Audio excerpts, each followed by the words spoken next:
Magandang hapon Pilipinas, ito ulit ang inyong lingkod, Mike Padawa. Hello and welcome to our special coverage ng bagyong si Rolly with international name Connie. Yan po ang pronunciation ng Connie. At ito po sa ng araw ng Biyernes, October 30th, 2020. This is the Tagalog version. Kung kailangan niyo po ng English version, mga expat na nakikinig na yon, to all those expats viewing our video, just check out at the bottom of our page the link towards the English version for more detailed updates on Raleigh. And balik tayo. Sa mga nakikinig na yon, isa na po siyang super typhoon. For the past 12 or 24 hours, nagkaroon po ng rapid intensification or RI in meteorology. Hindi lang yan. Ang tawag nila sa Joint Typhoon Warning Center, ang tawag nila ay explosive or extreme rapid intensification. So, medyo grabe po.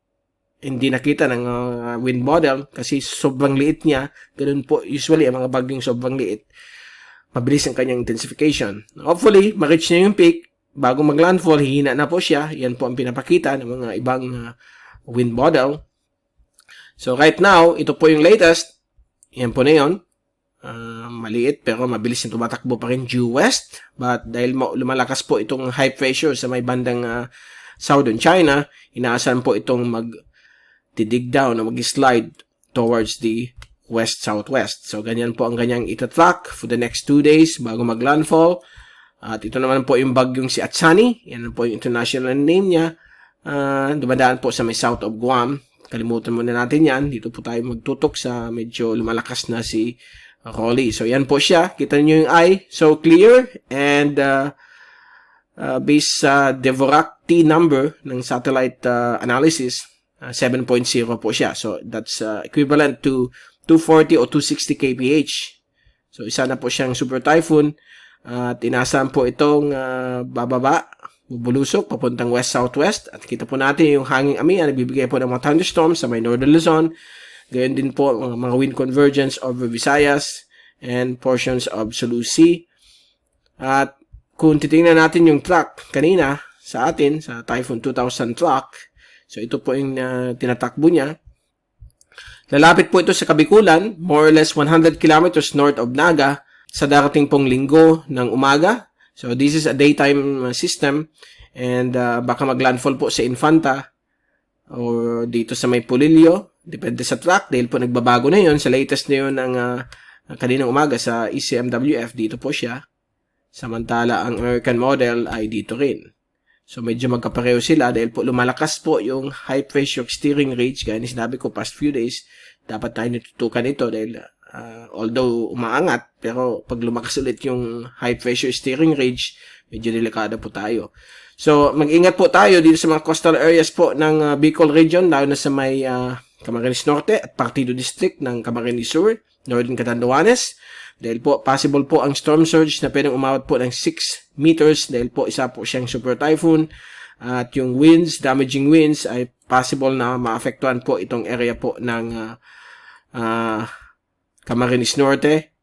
Dito rin po sa coastal areas po ng Partido.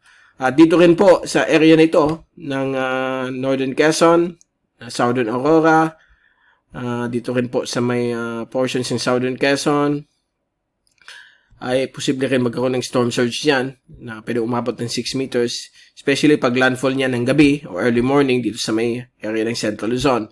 So, areas from Benguet, Pangasinan, the whole of Central Luzon, down dito po sa may Northern Mindoro, kasama po ang Batangas, as well as Metro Manila is under the serious threat from this system.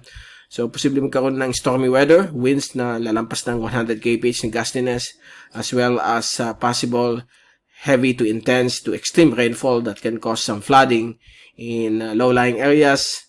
Sa mga landslide prone areas, mag-ingat po kayo dahil po isa po siyang napakalakas na bagyo. Okay, so abangan po ninyo mga latest from Pag-asa din, mga storm signals na posible nga, sabi nila, baka mag-signal number 4, depende sa lakas po nitong system na ito. Ito po yung various Asian agencies tracks, kasama po dyan Pag-asa, yan po yung kulay blue. At pinapakita po, nadadaan po siya north ng ating Kabikulan. At sa Bicol, Ang possible winds sa Kamsur ay pwedeng 60 to 100 kph, while sa coastal areas baka lumampas ng 100 kph. Similar kay Kinta. So mag-ingat po tayo. At ito naman po ang Typhoon Global Models at pinapakita po dito na ito yung latest kanina, umaga, at may bago na yung hapon. Sana umakit yung forecast models. Pinapakita po, dadaan po o magla-landfall sa may area po ng Camarines Norte. So mag-ingat po tayo. At habang papalapit ay hihina na po yung hangin. So dito, balikan natin yung hangin niya dito. 260 dito. Pagdating dito, baka below super typhoon na lang. Pero babantayin po natin. Baka ma-maintain pa rin yung kanyang lakas. Yung bagong wind model, papakita namin sa inyo mamaya, still na ma-maintain yung kanyang 240 kph as super typhoon. At yan po ang posibleng maganap po dito sa may Northern Bicol. Lalo na yung mga ulan. Posibleng mag-overflow po ang Bicol River o Naga River kapag ma-maintain po yung kanyang takbo na 19 kph lamang. Hindi po siya mabilis, hindi tulad ni Kinta. So, ito naman po yung isa, si Shone. Although hindi po natin intindi muna, malayo pa po yan. Sa November 2 pa po papasok ng POR. Paglampas ni Rolly, focus tayo doon. But pinapakita dito, ang track niya ay sa extreme northern Luzon. Base po sa American. Ito po yung American model. Okay. At ito naman po yung European model. Sa may Batanes po siya on November 5 or 6. So, yan po ang pinapakita ng mga computer models. So, medyo malayo pa po yun.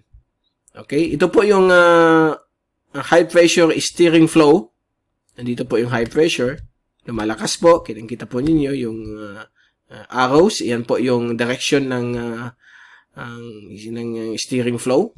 Okay. Kung nandito yung bagyo, most likely, ganito po yung kanyang track. Kasi lumalaban din yung yan, sa strength niya, hindi siya talagang 100% southwest. So, west-southwest po. Dahil meron rin isang nabuo ditong high pressure steering ridge. So, dalawa na po ang nagpupush sa kanya na papuntang Luzon. So, mag-pray po tayo at maghanda talaga. Dahil po ito ay isang major system, malakas na bagyo, super typhoon po. At although maliit, ang winuwari natin, baka malapit sa Bicol o Central Luzon, baka lumaki po. So, please take all necessary precautions as well as yung ating oceanic heat content still mataas. Dumadaan po siya sa warm ocean temperatures. Kailangan po talagang maghanda tayo dahil posible po itong lumakas. Although dito, hindi na masyado mainit, but posibleng maintain yung kanyang lakas o hihina siya ng bagya. Still a strong system, times 2 po sa kalakasan ni Kinta. So, mag-ingat po tayo. Ito po yung multi-model intensity guidance. So, kita po natin, nagkaroon ng rapid intensification for the past 24 hours from 110. Umabot po siya ng almost super typhoon. Actually, na yun, super typhoon na po siya dito sa graph. Sa graph na ito. Dito po yan, 8 a.m. kanina, October 30. So, yan po. Ito po yung forecast. Kita ninyo, naaabot po siya ng 260 kph. At hanggang mag-landfall, hihina lang siya up to 220 o 230 kph o 260 ay 240 kph. So, please take all necessary precautions. Malakas po talaga itong system na ito. Mag-ingat po tayo at hindi tayo nag-alarm sa tao, but still, nandito tayo para i-balita sa inyo sa pagdating po itong weather system na ito. So, mag-pray po tayo. Sana humina ng bagya itong system na ito at hindi na po tayo maapektuhan. Okay? So, dyan po nagtatapos ang ating Tagalog version ng ating special coverage ng bagyong si Rolly, international name Connie. Okay? By tomorrow, papasok ulit tayo tanghali and also another one sa gabi para ma-update po kayo kung anong galaw nitong si Connie. Dahil bukas po hanggang early morning ng linggo, malalaman na po natin kung saan siya dadaan. So, yung mga areas po from Baler, pababa po sa may northern sections po ng Camarines Sur at Camarines Norte, lalo na sa may partido ay please mag-take necessary precautions dahil po magkakaroon po tayo ng mga storm surge at yung mga tinatawag nating malakas na ulan at hangin na doon itong system na ito. May similarity po siya sa bagyong si Yuling, yung tumama noong 1970, ang kanyang track, at also yung bagyong Saling noong 1985, o international name niya ay DAT. So, doon po siya dumaan, same track.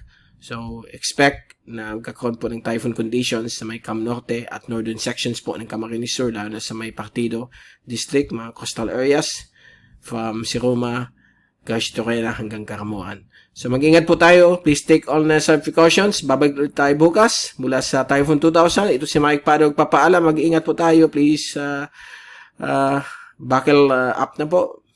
Dahil po, papalapit po itong bagyong ito. Mag-pray po tayo na sana wala pong perwisyo na idudulot po itong malakas na bagyo ito. Salamat po. Diyos marahay na aldaw sa Indogabos. Maraming salamat po sa pagpanood nyo sa aking Weather TV.